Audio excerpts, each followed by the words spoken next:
സംസ്ഥാന സർക്കാർ മുന്നോട്ട് വയ്ക്കുന്ന വന്യജീവി സംരക്ഷണ നിയമത്തിലെ ഭേദഗതികളുടെ പ്രാധാന്യമെന്നത് കഴിഞ്ഞ കുറേ കാലങ്ങളായി മലയോര ജനത അനുഭവിക്കുന്ന അവരുടെ ഏറ്റവും വലിയ ദുരിതത്തിനൊരു പരിഹാരമുണ്ടാകുമോ എന്ന പ്രതീക്ഷയാണ്.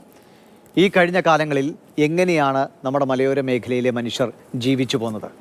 എത്ര മനുഷ്യരുടെ ജീവൻ പൊലിഞ്ഞു, എത്ര കുടുംബങ്ങൾ അനാഥമായി?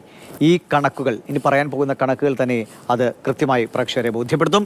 2008 മുതൽ 2025 വരെയുള്ള കാലയളവിൽ 1688 മനുഷ്യജീവനുകളാണ് കേരളത്തിലെ വിവിധ ജില്ലകളിലായി നമുക്ക് നഷ്ടമായത്. അത് ആന, കടുവ, പുലി അങ്ങനെ വിവിധ ജീവികളുടെ ആക്രമണങ്ങളിൽ ഇത്രയധികം പേരാണ് കൊല്ലപ്പെട്ടത്. ഇനി ഇതിൻ്റെ ഓരോ വർഷം തിരിച്ചുള്ള കണക്കിലേക്ക് കൂടി പോയാൽ 2019 മുതൽ 2025 വരെ മാത്രം 552 പേർ വിവിധ ആക്രമണങ്ങളിൽ കൊല്ലപ്പെട്ടു. അത് ഓരോ വർഷമായി വീണ്ടും നമ്മൾ പരിശോധിക്കുകയാണ്. 2015 to 16 എന്നത് 104 മരണമാണ് സംഭവിച്ചത്. 16 മുതൽ 17 വരെ 135 പേർ മരിച്ചു. 17 to 18 168 മരണം.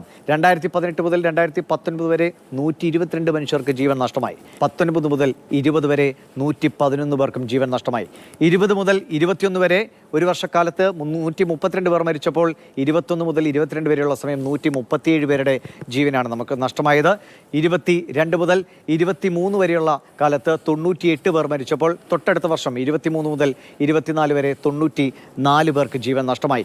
24 മുതൽ 25 വരെയുള്ള സമയം 74 പേർക്കും ജീവൻ നഷ്ടമായിട്ട്. ഇതാണ് കണക്ക്. ഇത്രയേറെ മനുഷ്യരാണ് ഓരോ വർഷവും 100-നോടോ 100-ന് മുകളിലോ മനുഷ്യജീവനുകൾ വന്യജീവി ആക്രമണങ്ങളിൽ പൊലിയുന്നുണ്ട്. ഇനി 2025 ഈ വർഷം മാത്രം കാട്ടാന ആക്രമണത്തിൽ മാത്രം എത്ര പേർ കൊല്ലപ്പെട്ടു എന്ന എണ്ണം കേൾക്കുമ്പോഴാണ് നമ്മൾ അതിശയിച്ചു പോകുന്നത്, ഭയപ്പെട്ടു പോകുന്നത്. 29 മനുഷ്യ ജീവനുകളാണ് കാട്ടാനകളുടെ ആക്രമണത്തിൽ മാത്രം ഈ വർഷം മാത്രം നമുക്ക് നഷ്ടപ്പെട്ടത്.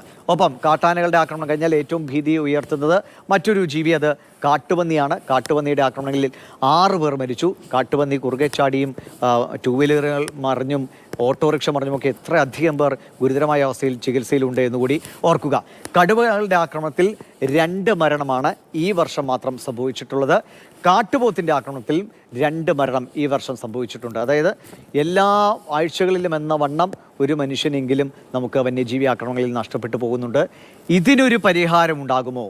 തങ്ങൾ അനാഥരാകുന്നതിനൊരു പരിഹാരമുണ്ടാകുമോ? തങ്ങൾക്ക് സ്വസ്ഥമായി തങ്ങളുടെ കൃഷിയിടം അല്ലെങ്കിൽ കൃഷിയെടുത്തും തങ്ങളുടെ വീടുകളിൽ സ്വസ്ഥമായി ഉറങ്ങി ജീവിക്കാൻ കഴിയുന്ന സാഹചര്യം ഉണ്ടാകുമോ എന്നതാണ് ഈ ഒരു നിയമ ഭേദഗതി സർക്കാർ മുന്നോട്ട് വയ്ക്കുമ്പോൾ മലയോര ജനത ഒന്നാകെ ഉറ്റുനോക്കുന്നത്.